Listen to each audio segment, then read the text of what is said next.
안녕하세요. S주택연구소 송민호입니다. 오늘도 어김없이 전 영상을 가지고 포인트, 키워드를 잡은 다음에 말씀을 드린 시간을 가지려고 하는데요. 우선 이전에 올라온 영상들을 한번 보셨나요? 저번처럼 상담 사례를 가지고 설명을 드렸는데 되게 재밌는 주제였어요. 세금 관련해서 나왔었는데요.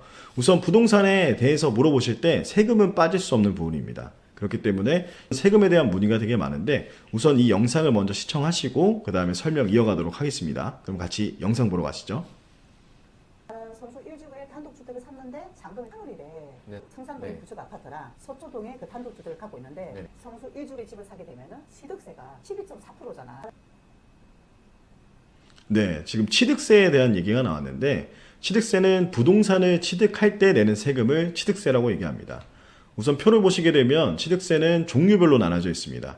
주택이냐, 주택이 아니냐, 그리고 땅이냐 이 세 가지로 나뉘게 되어 있는데 우선 취득세를 보시게 되면 일반적으로 주택은 최초로 주택을 취득할 경우에는 1.1%, 근데 금액이 높은 경우에는 이 취득세가 3%, 4%대도 올라갈 수는 있습니다. 그리고 상가 같은 경우는 4.6%, 그리고 토지 같은 경우는 3.5%로 부과가 되는데 현재 규제 같은 경우에는 다주택자 기준으로 규제를 하고 있기 때문에 1주택자인 경우, 2주택자인 경우, 3주택자인 경우에 따라 취득세가 다를 수밖에 없습니다.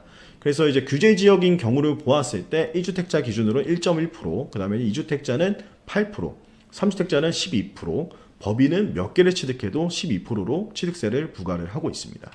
그래서 예시를 제가 한번 가져와 봤는데요. 우선 예시를 보시면서 제가 취득세를 한번 설명을 드리겠습니다. A씨는 조정지역 내 아파트를 주임사로 2020년 7월 10일 이전 등록한 걸 하나를 가지고 있고 조정지역 내 실거주로 빌라를 거주하고 있습니다.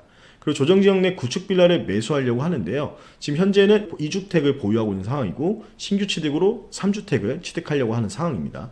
이럴 경우에는 어떻게 취득세를 내게 될까요?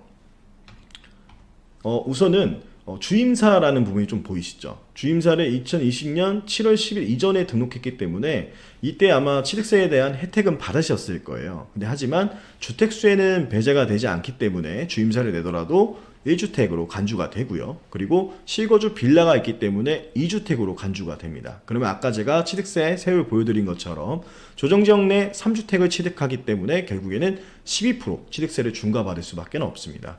취득세 12% 엄청나죠. 3억짜리를 샀을 때 취득세가 거의 한 4천 가까이 나온다고 보시면 됩니다. 네, 다음은 취득세만큼이나 많이 물어보시는 양도소득세인데 이 양도소득세는 되게 저도 어렵다고 생각을 해요. 왜냐하면 이게 공제되는 부분이 많다 보니까 우선 양도소득세를 간단히 제가 설명드리면 부동산을 팔았을 때 발생한 양도차익을 부과하는 세금을 양도소득세라고 얘기하는데 우선 표를 보시게 되면 가세표준, 세율, 그 다음에 누진공제 그리고 1200만 원 이하는 6%, 최대 5억 원 초과할 경우는 45%로 나와 있습니다. 하지만 이게 세율은 양도차익 구간에 따라서 최저는 6%가 맞지만 최대 70% 이상까지도 부과가 될 수 있습니다.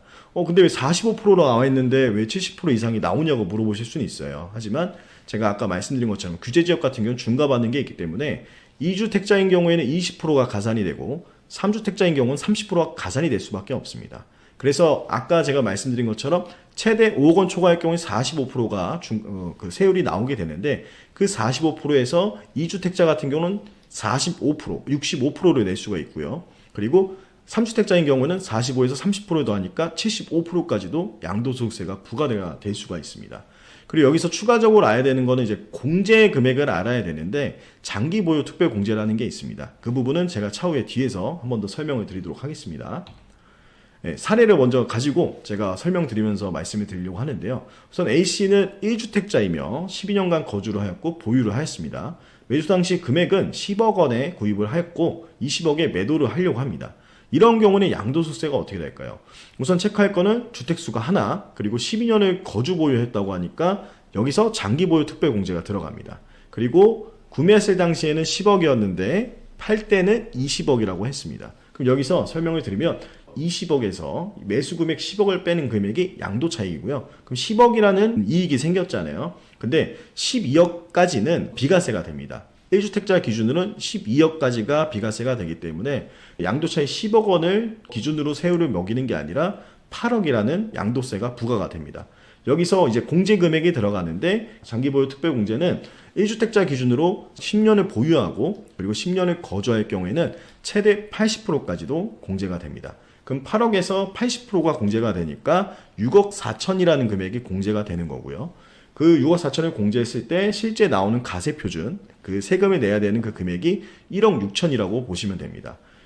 그래서 이렇게 보면은 실제로 양도세를 계산했을 때 이런 공제나 이런 거를 안 받을 경우에는 세금이 되게 많이 나올 수 있다는 걸 이 사례를 보고 알 수 있죠. 그래서 간단하게 아까 제가 말씀드렸던 걸 정리해서 말씀드리면 지금 계산했던 양도차익과 비과세 기준 그리고 장기보유 특별공제 그 부분이 가장 중요하다는 점 꼭 인지하시길 바라고요. 그래서 항상 내가 다주택자이거나 아니면 규제지역의 주택을 구매할 때는 취득세와 양도소득세가 중요하다는 점, 이 점을 꼭 잊지 마시고 이거에 관련해서 더 많은 상담을 받고 싶고 궁금하시다고 하면 저희 SE주택연구소에 언제나 전화를 주시거나 상담 의뢰해 주시면 감사드리겠습니다. 그럼 오늘은 여기까지입니다. 감사합니다.